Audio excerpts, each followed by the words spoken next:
एक बार की बात है, सन 1962 में एक भक्त महाराज जी के दर्शन के लिए कैंची धाम आया।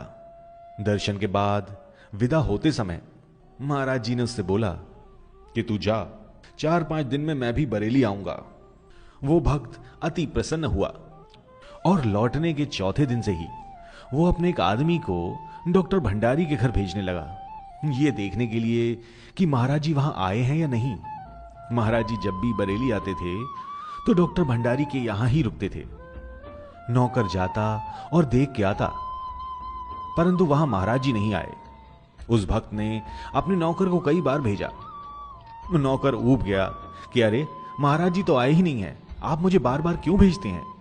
उस समय महाराज जी के उस भक्त को बड़ा तेज बुखार था, लेकिन कंबल ओढ़ के वो डॉक्टर भंडारी के घर गया, ये देखने के लिए कि महाराज जी आए हैं या नहीं। डॉक्टर भंडारी ने उसे बताया कि महाराज जी नहीं आए, वो यहां से सीधे लखनऊ चले गए।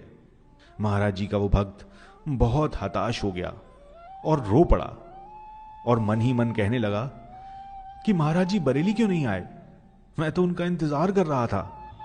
डॉक्टर भंडारी की पत्नी ने उस भक्त को बहुत समझाया, परंतु वो रोता रहा और बाहर जाकर एक बेंच पे बैठ गया और वहीं जाके विलाप करने लगा कि महाराज जी ने तो मुझसे कहा था कि वो मिलने आएंगे और वो नहीं आए।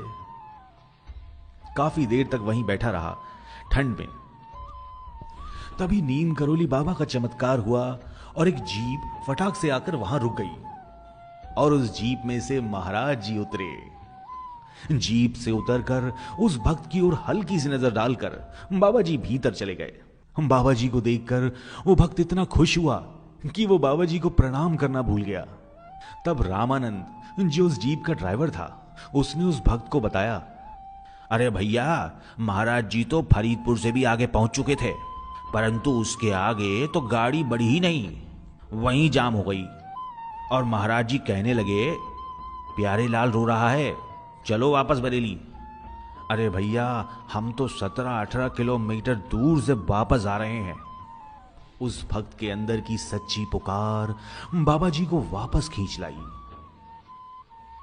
सचमुच में भक्त के वश में है भगवान।